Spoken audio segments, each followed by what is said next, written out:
My typical day in an underground school is almost no different from a regular day at school above ground. But every time we enter this shelter, we cannot leave until the end of classes. Above us, constant shelling and air raid sirens. Here, feel almost constant discomfort due to the confined space.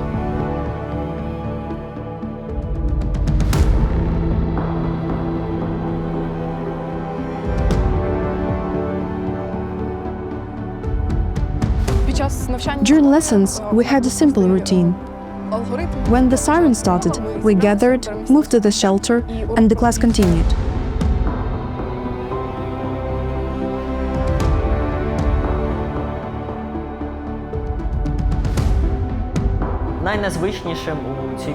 The most unusual thing about this underground school was the impossibility of going outside and the absence of windows. We couldn't see sunlight, we couldn't breathe fresh air.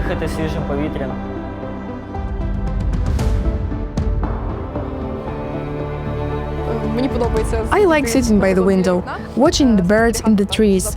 When that wasn't possible, it was difficult, not only mentally, but physically.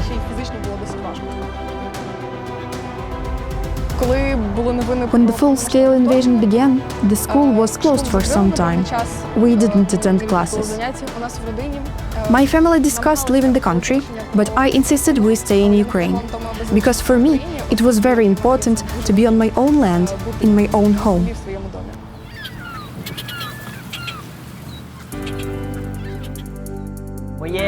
My hometown Zaporizhzhia I would probably describe in 5 words: historic, record-breaking, industrial, progressive, and, of course, unbreakable.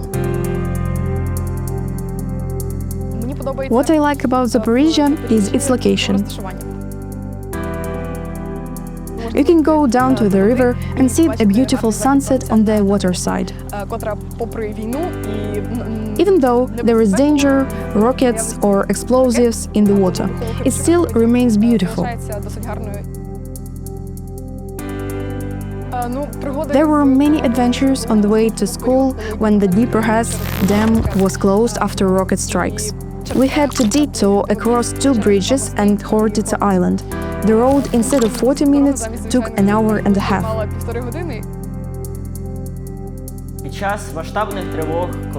Massive air raids, rocket attacks, Shahed drones. It is much easier to endure all of this together with friends.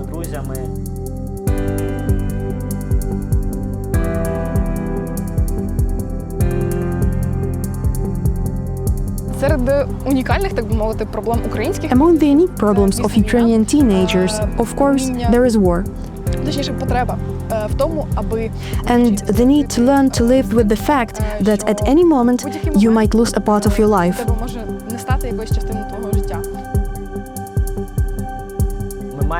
War is our biggest problem. It affects us psychologically, it affects us mentally, but in the end, we remain the same teenagers that are all over the world.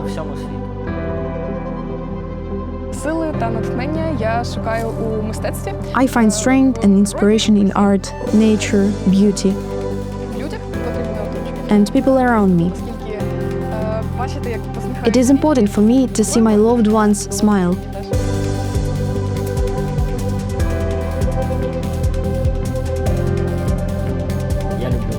I love strategy games like Dota, where I can communicate with my team. Because when I play alone, it feels a bit lonely. I try to choose games where I can talk to people and think about strategies. I really love drawing and I love dogs. During the war, I found a new hobby. I started playing and listening to more music.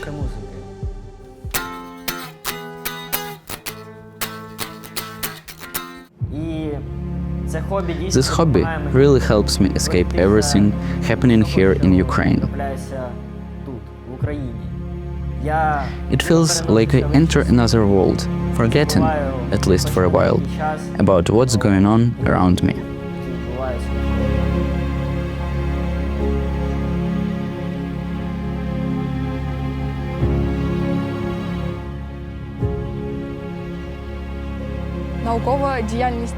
Scientific research is also a way to tell the world about what is happening in our country and about the consequences of the war, not only for people, but for nature.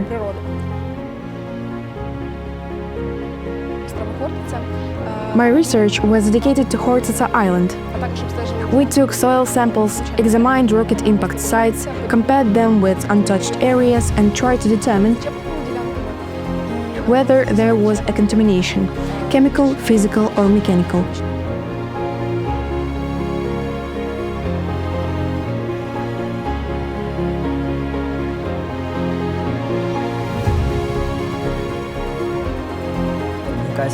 Communication is an essential part of my life. Everything I do is built on it. Together with friends, I started holding lectures on mental health and psychological awareness. We worked with children in groups, uniting them,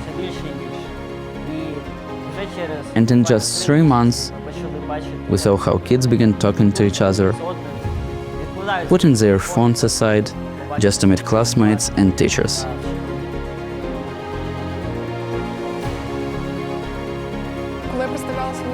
When I presented my research at international conference, most of the reactions were mainly interested.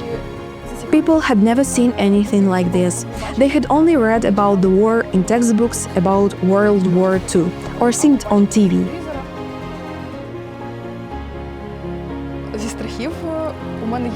Like all of us, I'm afraid my loved ones might die.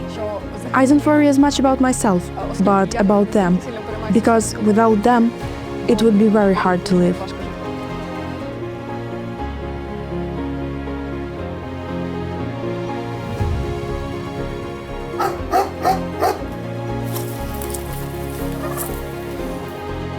Our family has many animals. We worry about them a lot, because during sirens and explosions, they also suffer. Sometimes, animals even had heart attacks from fear. During the war, so many animals have died. In such a hard time, I still chose to stay here.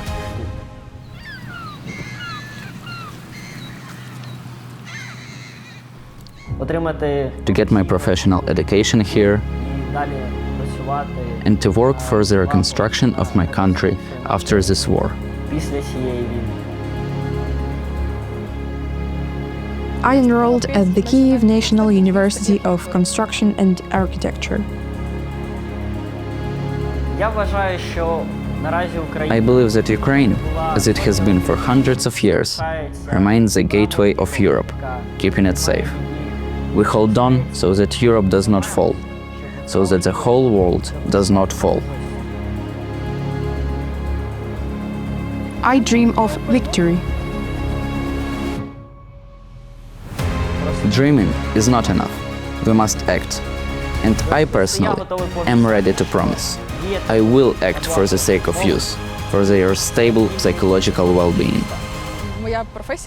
My future profession will be connected to rebuilding the country.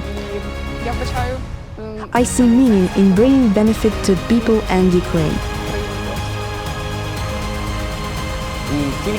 And only by acting together can we reach the Ukraine of our dreams.